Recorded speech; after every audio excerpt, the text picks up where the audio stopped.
বিসমিল্লাহির রহমানির রহিম। সুপ্রিয় চাকরি প্রত্যাশী, আসসালামু আলাইকুম ওয়া রাহমাতুল্লাহি ওয়া বারাকাতুহু। আশা করি আমরা যে যেখানে আছি না কেন ভালো রয়েছি আল্লাহর অশেষ রহমতে। আমরা আমাদের যে চাকরির প্রস্তুতি, আমরা চেষ্টা করব আমাদের চাকরির প্রস্তুতিটা একেবারে গোছানোভাবে আস্তে আস্তে আস্তে আস্তে এগিয়ে চলার জন্য। কারণ আমাদের জীবনের এই ব্যস্ত সময় থেকে নির্দিষ্ট একটা সময় আমরা চাকরির জন্য বের করব ইনশাল্লাহ। তাহলে আমরা সফল হব এবং আমরা আমাদের যে চাকরির জন্য যে আমরা হতাশায় ভুগছি সেটা থেকে আমরা বের হয়ে আসতে পারবো বলে আমি আশা করছি। সুপ্রিয় চাকরি প্রত্যাশী ভাই বোনেরা, আমি আজকে বাংলা ব্যাকরণের যে দ্বিতীয় ক্লাস সেটি নিয়ে আপনাদের সামনে হাজির হয়েছি। তবে এই বাংলা দ্বিতীয় ক্লাসটা করানোর আগে আমি প্রথম ক্লাসটা একটু আপনাদের সামনে আপনাদের মনে করিয়ে দেওয়ার চেষ্টা করব। কারণ আমি যখন পড়তে বসবো সবসময় মনে রাখবেন আপনারা আগের পড়াটা একবার অন্তত রিভাইজ দিয়ে নেবেন, কারণ এটাই আপনার জন্য বা আপনি চাকরি পাওয়ার ক্ষেত্রে সবচেয়ে বেশি সহায়ক হবে বলে আমি আশা করছি। আমরা ব্যাকরণের ইতিহাস পড়েছি। ইতিহাসের মধ্যে আমরা ব্যাকরণ দুইটা প্রশ্ন পড়েছি, ব্যাকরণের সন্ধি বিচ্ছেদ করেছি, এরপরে ব্যাকরণ শব্দের অর্থ পড়েছি, পাণিনি পড়েছি, ম্যানুয়েল দ্য আসামসব পড়েছি, এন.বি. হেলহেইট পড়েছি, এরপর হচ্ছে আমরা রাজা রামমোহন রায় পড়েছি। এরপরে আমরা ব্যাকরণের বিভিন্ন গ্রন্থ এবং গ্রন্থ কারা রচনা করেছেন সেগুলো আমরা পড়েছি। এগুলো যদি আমরা পড়ে থাকি আমরা আশা করি ইনশাল্লাহ আমাদের জন্য খুব বেশি সহায়ক হবে। আজকে বাংলা দ্বিতীয় ক্লাসটা, এই বাংলা দ্বিতীয় ক্লাসটা আমরা ক্লাস 2। এই ক্লাসটা মূলত যে টপিকসের উপর আমরা আলোচনা করব সেটা হচ্ছে ব্যাকরণের আলোচ্য বিষয়। ব্যাকরণের আলোচ্য বিষয়, এরপরে প্লাস ভাষারীতি। এই দুইটা বিষয়কে আমি একসাথে গুছিয়ে দেওয়ার চেষ্টা করব ইনশাল্লাহ। ব্যাকরণের আলোচ্য বিষয় এবং ভাষারীতি, এই দুইটা জিনিসকে আমরা একসাথে এনে আমি এটার বাংলা ব্যাকরণের যে দ্বিতীয় ক্লাসটা আমি নিব। চলুন আমরা দেখে নিই বাংলা ব্যাকরণের যে আলোচ্য বিষয় সেই বিষয়টার কি কি এখানে আমাদের প্রয়োজন। আমরা জানি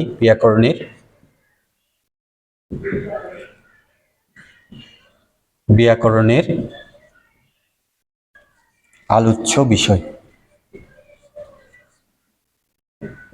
এই ব্যাকরণের যে আলোচ্য বিষয় আমরা যদি একটু দেখি, যে কোনো ব্যাকরণের আলোচ্য বিষয় হচ্ছে চারটি। আলোচ্য বিষয় কয়টি? চারটি। আমি এখানে লিখছি আলোচ্য বিষয় হচ্ছে চারটি। এই যে কোনো ব্যাকরণের যে আলোচ্য বিষয় চারটি, এগুলো কি কি আমরা একটু এখানে দেখে নিব। এই যে যথা, একটা হচ্ছে ধ্বনিতত্ত্ব, ধ্বনিতত্ত্ব, এটাকে ইংরেজিতে বলা হয় ফোনোলজি।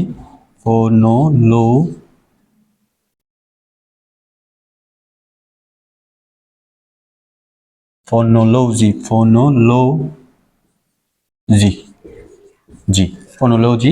এরপরে 2 নম্বর যেটা আছে শব্দতত্ত্ব। এই শব্দতত্ত্বের আরেকটা নাম হচ্ছে রূপতত্ত্ব।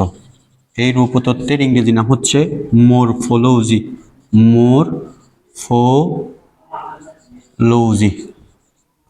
এরপরে তৃতীয় যে টপিকসটা আমাদের সেটা হচ্ছে বাক্যতত্ত্ব। এই বাক্যতত্ত্বের আরেকটা নাম হচ্ছে পদক্রম। এটার ইংরেজি নাম হচ্ছে সিনট্যাক্স বা বলা যায় মিনস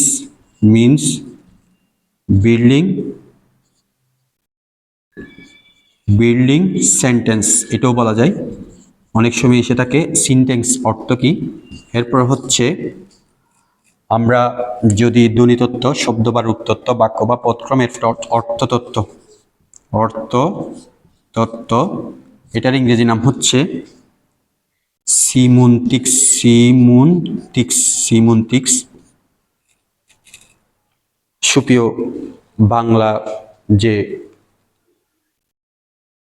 ব্যাকরণের যে আলোচ্য বিষয়, তার উপরে যে কোনো ব্যাকরণের যে আলোচ্য বিষয় মূলত চারটি। ধ্বনিতত্ত্ব, এটার ইংরেজি নাম ফোনোলজি। এটা অবশ্যই শিখতে হবে, কারণ অনেক সময় আমরা দেখেছি বিভিন্ন পরীক্ষাতে আমরা দেখেছি ফোনোলজি শব্দের অর্থ কি এটা আসছে, সেজন্য ফোনোলজি শব্দের অর্থ হচ্ছে ধ্বনিতত্ত্ব। মরফোলজি বা ধ্বনিতত্ত্বের ইংরেজি নাম কি বা ইংরেজি প্রতিশব্দ কি, সিনট্যাক্সের বাক্য বা পদক্রম কি, এগুলো অনেক পরীক্ষাতে আসছে। এবার আমরা একটু দেখব এই ধ্বনিতত্ত্ব কি নিয়ে মূলত আলোচনা করে, আমরা এইদিকে দেখব। আমরা ধ্বনিতত্ত্বের আলোচ্য বিষয়গুলো মানে ধ্বনিতত্ত্বের মধ্যে কি কি বিষয়ে আলোচনা করে থাকে আমরা একেবারে আমরা একটু মুছে দিয়ে অন্যভাবে লিখি। আমরা অবশ্যই পরীক্ষা এখান থেকে আসার সম্ভাবনা রয়েছে, সেজন্য আমরা খুব গুরুত্ব সহকারে আমরা এবার ধ্বনিতত্ত্ব নিয়ে একটু আলোচনা করব। ধ্বনিতত্ত্ব, তাহলে ব্যাকরণের আলোচ্য বিষয় কয়টি? চারটি। ব্যাকরণের আলোচ্য বিষয় কয়টি? চারটি। যে কোনো ব্যাকরণের আলোচ্য বিষয় কয়টি? চারটি। আমরা যদি একটু কয়েকবার করে পড়লে মুখস্থ এমনি হয়ে যাওয়ার কথা ইনশাল্লাহ। তাহলে ধ্বনিতত্ত্বের যদি আলোচ্য বিষয়, এবার ধ্বনিতত্ত্ব নিয়ে আমরা একটু আলোচনা করি। ধ্বনিতত্ত্ব, ধ্বনিতত্ত্ব, এই যে দুই একবার যদি আমি লিখি মুখস্থ হয়ে যাবে। ফোনোলজি। ধ্বনিতত্ত্বের ইংরেজি নাম কি? ফোনোলজি। এই ধ্বনিতত্ত্ব কি কি নিয়ে আলোচনা করে? ধ্বনি সংক্রান্ত সকল বিষয়ে আলোচনা হয়। ধ্বনি সংক্রান্ত সকল বিষয়। এরপর হচ্ছে নত্য ও সত্য বিধান, সন্ধি। অনেক পরীক্ষায়, অনেক চাকরি পরীক্ষায় আসছে, অনেক পরীক্ষায় আসছে সন্ধি। কোন ব্যাকরণের কোন বিষয়ে আলোচনা হয়? সন্ধি বা ধ্বনিতত্ত্বের নিচের কোনটি ধ্বনিতত্ত্বের আলোচ্য বিষয়? সন্ধি। নত্যবিধান, সত্যবিধান, সন্ধি, নত্যবিধান, সত্যবিধান। ধ্বনি সংক্রান্ত সকল বিষয় বলতে ধ্বনির পরিবর্তন, ধ্বনির আলোচনা, এগুলো সবগুলো ধ্বনিতত্ত্বের মধ্যে আলোচনা হয়। এরপরে হচ্ছে ধ্বনিতত্ত্বের পরে হচ্ছে শব্দ অবলিক রূপতত্ত্ব। একটু মনে রাখবো, শব্দতত্ত্বের আরেকটা নাম কি বা রূপতত্ত্বের আরেকটা নাম কি, এটা অবশ্যই মনে রাখার একটা বিষয়। এটা পরীক্ষায় অনেকবার আসছে। শব্দ বা রূপতত্ত্বের যে শব্দ সংক্রান্ত সকল বিষয়, শব্দ সংক্রান্ত সকল বিষয়ের বাইরে অনেকগুলো আলোচনা হয়। সমাজের আলোচনা এখানে হয়। এরপর হচ্ছে এখানে উপসর্গের আলোচনা হয়, উপসর্গ। এরপরে অনুসর্গের আলোচনা এখানে হয়। এরপরে হচ্ছে এখানে বচনের আলোচনা হয়, বচন। এখানে লিঙ্গের আলোচনা হয়, লিঙ্গ। এখানে প্রকৃতির আলোচনা হয়, প্রকৃতি ও প্রত্যয় আর কি, প্রকৃতি ও প্রত্যয় এখানে আলোচনা এটাও হয়। এরপরে হচ্ছে এখানে বচনের যদি আলোচনা হয়, এখানে যদি রূপতত্ত্ব, নত্যবিধান, সত্যবিধান, বাচ্চের আলোচনাও এখানে হয়। বাচ্চের আলোচনাও এখানে হয়। জি, বাচ্চার আলোচনা এখানে হয়ে থাকে। হ্যাঁ, এখানে পুরাতন বই অনুসারে এখানে কারক আলোচনা হতো। পুরাতন ব্যাকরণ অনুসারে কারক এখানে আলোচনা হয়। এটা পুরাতন বই অনুসারে। কিন্তু নতুন বই অনুসারে এই যে এখন বাক্য অবলিক পদক্রম, এটার ইংরেজি নাম হচ্ছে সিনট্যাক্স। আমরা জানি এটার ইংরেজি নাম কি? সিনট্যাক্স। এই সিনট্যাক্সের মধ্যে বাক্য বা পদ সংক্রান্ত সকল বিষয় আলোচনা হয়। বাক্য ও পদ সংক্রান্ত সকল বিষয় এখানে আলোচনা হয়। এর বাইরে গিয়ে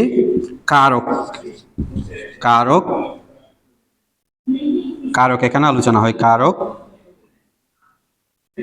কারক নতুন ব্যাকরণ অনুসারে বাক্য তত্ত্বে আলোচ্য বিষয়। অর্থাৎ আমরা এটা ইজিলি বলতে পারি, এখন কারক হচ্ছে বাংলা ব্যাকরণের কোন বিষয়ের আলোচ্য বিষয়।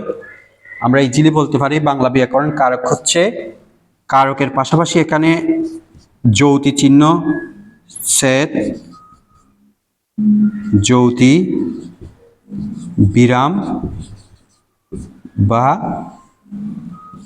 বিরতি চিহ্ন এখানে আলোচনা হয়, বিরতি চিহ্ন এখানে আলোচনা হয়। তাহলে এখানে কি কি আলোচনা হয় এগুলো কিন্তু পরীক্ষা আসার সময়, এটা এটা আমরা পড়বো না, আমরা পড়বো হচ্ছে কারক, এখন বাক্য বা পদক্রমের আলোচ্য বিষয়। সুপ্রিয় চাকরি প্রত্যাশী ভাই বোনেরা, বা আমরা যারা বাংলা দ্বিতীয় খুব দুর্বল, আমরা বাংলা দ্বিতীয়র জন্য এই যে আমি যে ক্লাস 2 নম্বরটা নিচ্ছি, ব্যাকরণের আলোচ্য বিষয় ও ভাষারীতি, এই ব্যাকরণেরও আলোচ্য বিষয় ও ভাষারীতির যে প্রথম যে ক্লাসটা, ব্যাকরণের আলোচ্য বিষয় হচ্ছে 4টি। এই 4টি আলোচ্য বিষয়ের মধ্যে ধ্বনিতত্ত্ব, এটাকে ইংরেজিতে বলা হয় ফোনোলজি। এরপরে হচ্ছে শব্দ বা রূপ তত্ত্ব, এটাকে বলা হয় মরফোলজি।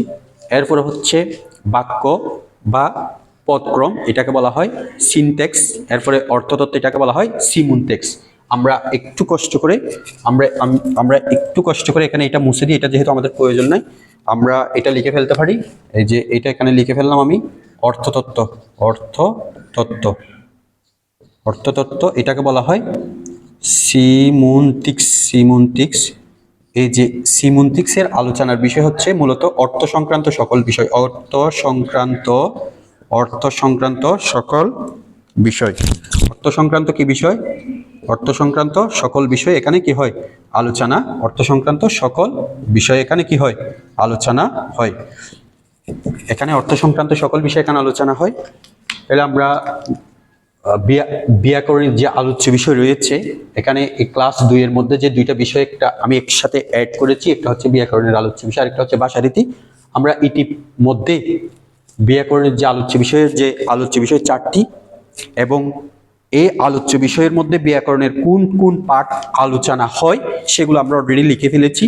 এখানে দেখেন ধ্বনিতত্ত্ব, ফোনোলজি, এটার ইংরেজি প্রতিশব্দ অবশ্যই শিখতে হবে, এটা খুবই গুরুত্বপূর্ণ। ধ্বনিতত্ত্বের এই ফোনোলজিটা বিভিন্ন চাকরি পরীক্ষায় আসছে, এবং এই ধ্বনি থেকে নত্যবিধান, সত্যবিধান বা সন্ধি যে এখানে যে আলোচনা হয় এটা অবশ্যই আসছে। অনেকবার আমরা দেখেছি বিভিন্ন চাকরির পরীক্ষায় শব্দ এবং রূপতত্ত্ব, এটাও পরীক্ষা অনেকবার আসছে। শব্দের অপর নাম কি? রূপতত্ত্বের অপর নাম কি? শব্দতত্ত্ব। এটার ইংরেজি হচ্ছে মরফোলজি।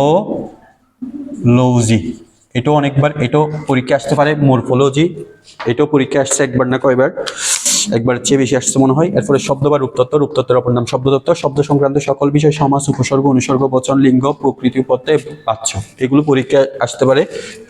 এরপর হচ্ছে বাক্য বা পদক্রম, সিনট্যাক্সের বাক্য ও পদ সংক্রান্ত সকল বিষয়।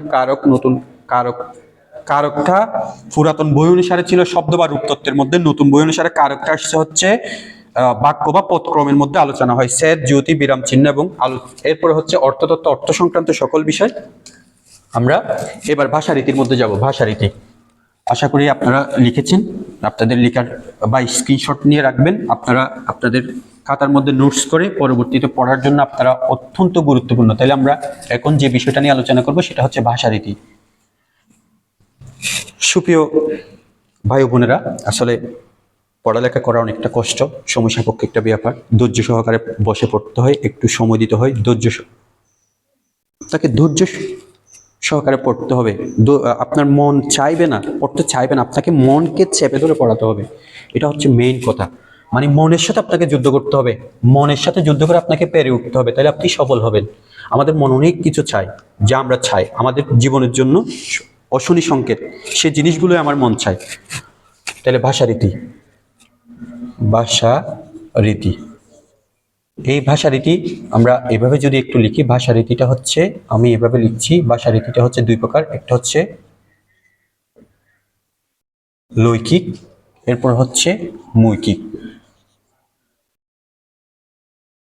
এই ভাষারীতি লৈকিক আবার 2 প্রকার, একটা হচ্ছে সাধু আর আরেকটা হচ্ছে চলিত। এই মৌখিকটাও 2 প্রকার, একটা হচ্ছে চলিত, আরেকটা হচ্ছে আঞ্চলিক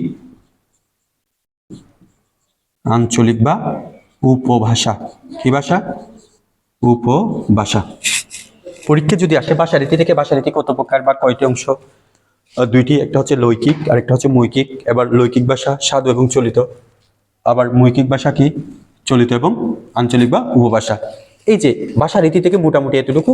এরপর আমাদের যে গুরুত্বপূর্ণ বিষয়টা হচ্ছে লৈকিক ভাষা, যে সাধু এবং চলিত, সাধু এবং কি চলিত, সাধু ভাষা এবং চলিত ভাষা, এটাই আমাদের পরীক্ষা। এখান থেকে পার্থক্যটা আমাদের আসতে পারে। আমাদের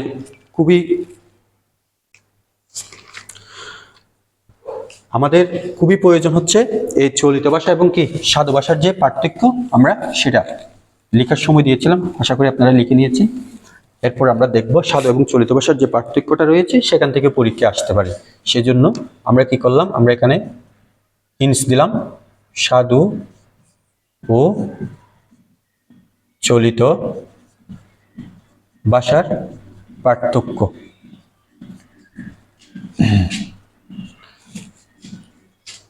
উপরওয়ালার উপর ভরসা রাখুন, আপনার জীবনের কিছু মূল্যবান সময় মূল্যবান কাজে ব্যয় করার চেষ্টা করুন। তাহলে উপরওয়ালা আপনার সেই মূল্যবান সময় এবং মূল্যবান শ্রমের প্রতিদান স্বরূপ আপনার একটা ভালো জায়গায় একটা চাকরি হওয়ার সম্ভাবনা হবে ইনশাল্লাহ।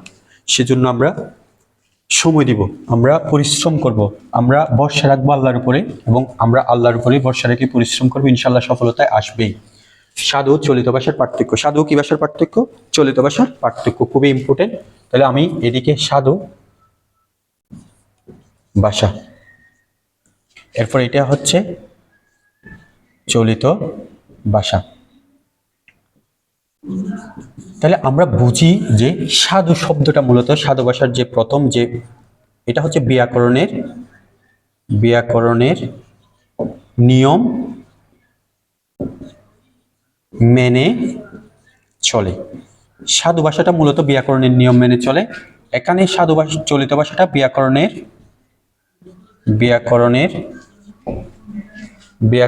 নিয়ম মেনে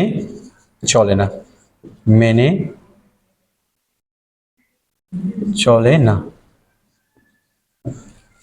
আমরা একটু চেষ্টা করে বলি। আমরা যেটা জানি সেটা হচ্ছে সাধু ভাষাটা ব্যাকরণের কি মানে নিয়ম মেনে চলে, আর চলিত ভাষাটা ব্যাকরণের নিয়ম মেনে চলে না। অনেক সময় আমরা কনফিউজ তৈরি হয়ে যায়। আসলে সাধু ভাষাটা যদি আমরা একটু শিওর হই, সাধু ভাষা তৎসম শব্দবহুল, সাধু ভাষা তৎসম শব্দবহুল। একটু খেয়াল করি তৎসম শব্দটা কি। মূলত আমরা যদি বলি তৎসম শব্দ হচ্ছে যে শব্দ সরাসরি সংস্কৃত শব্দ থেকে বাংলায় এসেছে কোনরূপ পরিবর্তন না হয়ে, যে শব্দটা কোনরূপ পরিবর্তন না হয়ে বাংলায় এসেছে তাকে তৎসম শব্দ বলে। এই তৎসম শব্দ যেহেতু কোনরূপ পরিবর্তন না হয়ে বাংলায় এসে জায়গা দখল করেছে, তাই সাধু ভাষা। এই দেখেন মনে রাখার কৌশল, তৎসমের মধ্যে কি আছে? দন্ত্য স। সাধুর মধ্যে কি আসছে? দন্ত্য স। এবার এখানে বলি এটা হচ্ছে চলিত ভাষাটা মূলত তদ্ভব, আমরা একটু সংক্ষিপ্ত লিখছি, তদ্ভব শব্দ বহুল। অর্থাৎ তদ্ভব শব্দবহুল কাকে বলে? তদ্ভব শব্দ কাকে বলে? যে শব্দ সম্পূর্ণভাবে সংস্কৃত ভাষায়, যে শব্দ সম্পূর্ণভাবে পরিবর্তন হয়ে বাংলায় এসে জায়গা দখল করেছে তাকে কি বলা হয়? এটা ছিল যে প্রথমত এরকম, প্রথমে সংস্কৃত ছিল, সংস্কৃত থেকে প্রাকৃত হয়েছে, প্রাকৃত, এরপর হয়েছে তদ্ভব। এটা এরকম ভাবে উৎপত্তি স্থলটা এরকম। এটা সরাসরি একেবারে তৎসম শব্দ সংস্কৃত ভাষা থেকে কোনরূপ পরিবর্তন হয়ে বাংলাদেশে যে জায়গা দখল করেছে তাকে তৎসম শব্দ বলে। তৎসমের মধ্যে কি আছে? দন্ত্য স। সাধুর মধ্যে কি আছে? কারণ এখানে ভাষা দুইটা, একটা হচ্ছে সাধু ভাষা আর একটা হচ্ছে কি ভাষা? চলিত ভাষা। আমরা মনে রাখার কৌশলটা। এরপরে হচ্ছে এই শব্দবহুল, এটা নিয়ম মেনে চলে, এটা নিয়ম মেনে চলে না। এটা তৎসম শব্দবহুল, এটা হচ্ছে তদ্ভব শব্দবহুল। এটা তদ্ভব কিভাবে হয় সেটার একটা উৎপত্তি স্থল। এটা হচ্ছে নাটক। হ্যাঁ, এটা খুবই ইম্পর্টেন্ট, এটা পরীক্ষা আসছে। নিচের কোন শব্দ নাটক ও সংলাপে উপযোগী এবং অনুপযোগী? এটা পরীক্ষা অনেকবার আসছে। নাটক ও সংলাপ, নাটক সংলাপ ও বক্তৃতায় অনুপযোগী। অনুপযোগী, জি অনুপযোগী। তাহলে যে শব্দটা বাংলায় সরাসরি সংস্কৃত থেকে আসছে সেটা নাটক, বক্তব্য এবং কি সংলাপে কি করা যায় না, ব্যবহার করা যায় না। এটা হচ্ছে বক্তৃতায় উপযোগী, বক্তৃতায় কি উপযোগী, উপযোগী, উপযোগী। এরপরে হচ্ছে এটা হচ্ছে এই যে সাধু ভাষা আমরা বলি, যারা টাউনে থাকে আমরা বলি ও সাধু ভাষায় কথা বলে, বা কি সাধু ভাষা কি সুন্দর। আমরা গ্রামে যারা, গ্রামে যদি কেউ এসে তাহলে ওর দিকে হা করে তাকিয়ে থাকে, মানে এটা বড় লোকের ভাব। এটাকে বলা হয় গুরু গাম্ভীর ও আভিজাত্যের প্রতীক। কোন ভাষা? কোন ভাষাটা মূলত সাধু ভাষাটা। কোন ভাষাটা? এবার এখানে যে তদ্ভব শব্দগুলো আমরা লিখি, তদ্ভব কিছু তদ্ভব শব্দ লিখি। তদ্ভব শব্দ হলো কিছু লিখি আমরা এখানে। আমরা লিখতে পারি উদাহরণ আকারে লিখতে পারি, যেমন আমরা তদ্ভব। এরপরে এদিকে তৎসম শব্দ, তৎসম শব্দ আমরা লিখব তৎসম, তৎসম শব্দ, তৎসম শব্দ।